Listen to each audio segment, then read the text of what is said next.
In the vast American West, there are few legendary figures like Kit Carson. He was a man of many talents, a trapman, a guide, a brave soldier, and a great symbol of the frontier. We will witness the adventures and struggles of a man who played a pivotal role in shaping the history of this region and who left an indelible mark on the American psyche. Join us as we travel back in time to the days of the Wild West and discover the extraordinary life of Kit Carson, the Southwest's most famous icon.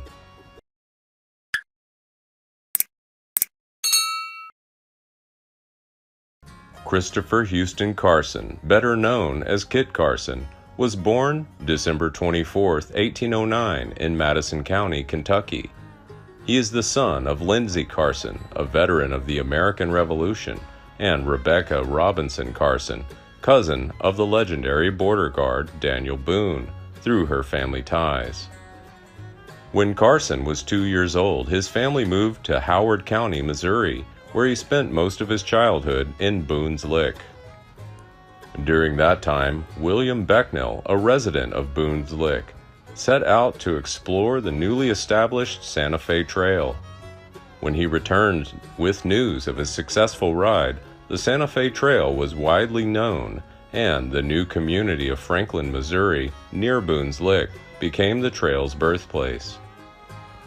Being part of a large family in a harsh border environment meant survival was a priority, and Kit never learned to read or write. Tragically, his father passed away when he was 9 years old, leaving Kit's mother Rebecca to take care of the children alone for 4 years before remarrying. At the age of 14, Kit began an apprenticeship at a workman's saddle shop located near Franklin. At the time, the Santa Fe Trail was 2 years old, and many of its customers were trappers and traders. They appreciate Kit and tell stories of their adventures at the border. However, Kit doesn't like the saddle trade and doesn't get along with his stepfather either. At the age of 16, he secretly contracted with a large merchant caravan to Santa Fe, arriving in November 1826. Kit Carson's early years were marked by many hardships and losses, but they also provided him with the skills and experiences that would serve him well throughout his life. From Santa Fe, Kit traveled north to Taos, where he took on various jobs as chef, interpreter, and chariot driver. At the time, he was only 5 feet 5 inches tall, weighed only 140 pounds, and had a slightly stooped posture. Despite his small stature, he is described as soft-spoken and natural, especially hard-working. At the age of 19, Kit was fortunately invited to work on an animal trap expedition to California, where he quickly proved his bravery and ability despite his small stature.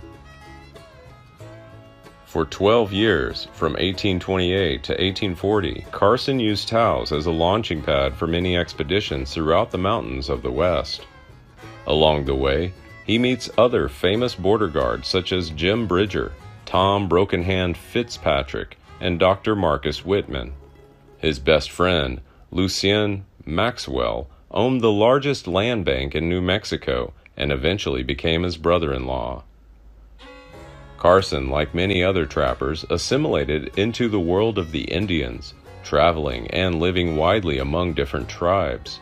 At one point, he even married an Arapaho woman named Sing Grass, with whom he had a daughter named Adeline Carson. In 1837, sadly, Sing Grass passed away after giving birth to their second child. Sometime later, Kit remarried a Cheyenne woman named Making Out Road to care for Adeline. However, their marriage did not last, and Making Out Road divorced him in Indian style in 1840. Kit Carson was an outstanding trapper, known for his disciplined and virtuous lifestyle. He was described by those who knew him as clean as a hound's teeth, and as a man of unyielding courage and unwavering will. Around 1840, Carson began working as a hunter for Fort Bent's garrison in Colorado, quickly gaining a reputation as the fort's most skilled and reliable hunter. Despite the dangers and harsh conditions at the border, Carson remained steadfast in his determination and commitment to performing his duties well. In the early 1840s, Carson moved to Taos, New Mexico as his permanent home. He married Maria Josefa Jaramillo, daughter of a prominent Taos family, in February 1843 after returning from California. One visitor was mesmerized by Josefa's beauty, describing her as having such charm that it would make a man risk his life for a smile. Together they have 8 children. Maria's sister, Maria Ignacia Jaramillo, was married to the famous fur trader Charles Bent, who later became the first governor of New Mexico. After purchasing a Spanish colonial-style mansion in Taos for his family, little is known about his history before Carson bought it in 1825.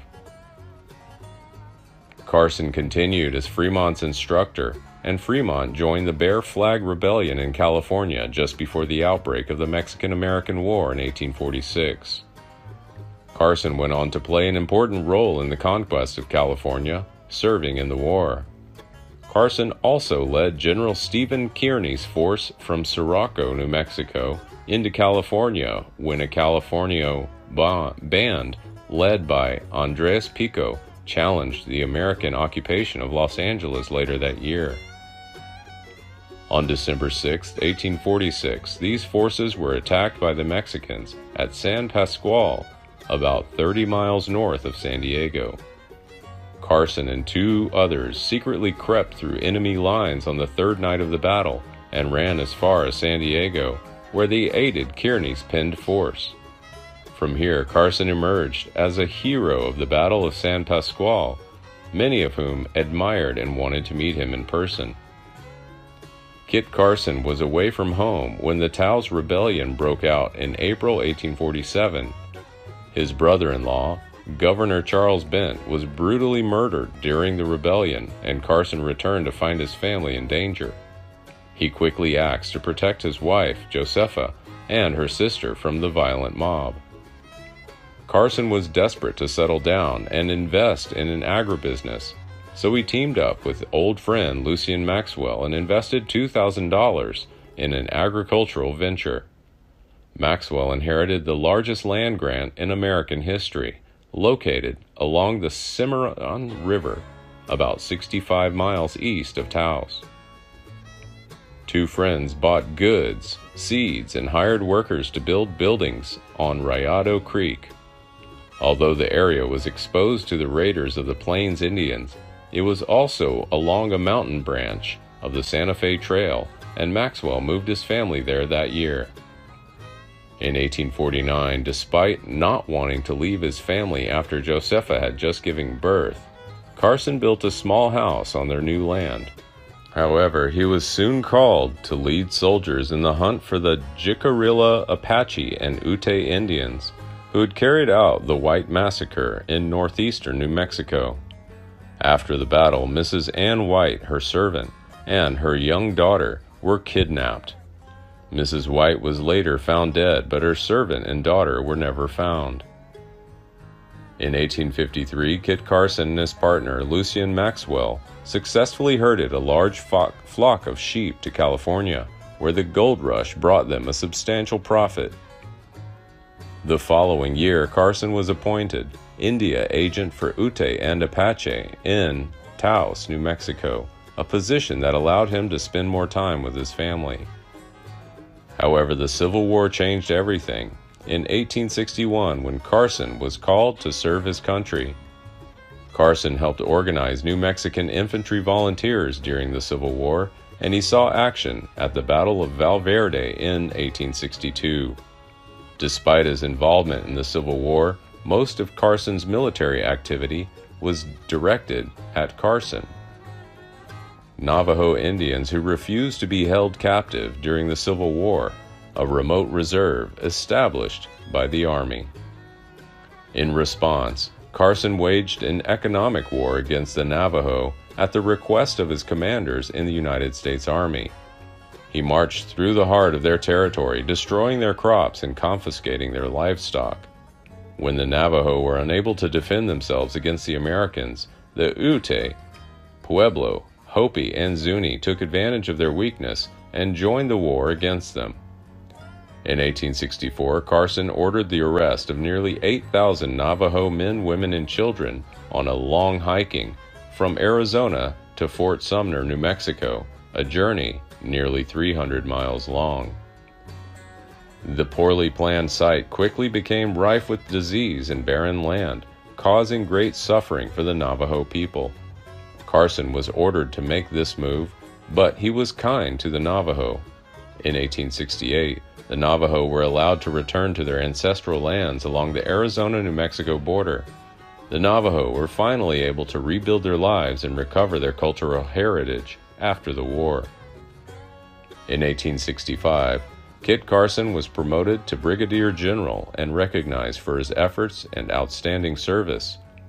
The following year, he moved to Colorado to expand his business and oversee Fort Garland.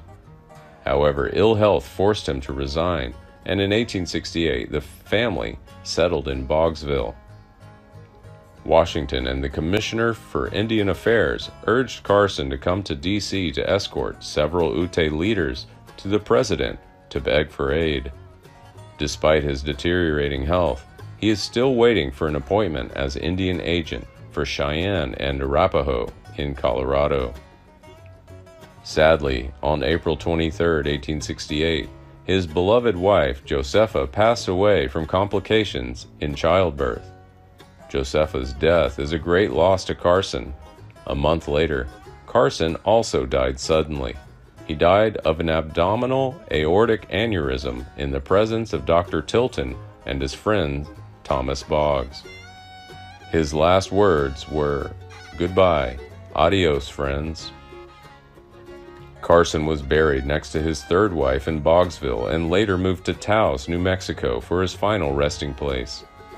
Kit Carson Cemetery is named in his honor of his great contributions. Kit Carson's life was extraordinary, and his legacy continues to inspire us today. He embodies the spirit of the Southwest with courage, resilience, and determination in the face of great challenges. But beyond his accomplishments, Carson's life reminds us of the complex and often painful history of the Southwest, with its conflicts between Native Americans, European settlers, and Mexicans. Today we can honor Carson's legacy by learning from his life and working towards a better future for all who call home the Southwest. Please like and share if you find the video content interesting and useful. Don't forget to subscribe to the channel and comment below so as not to miss the upcoming interesting videos. Thanks for watching.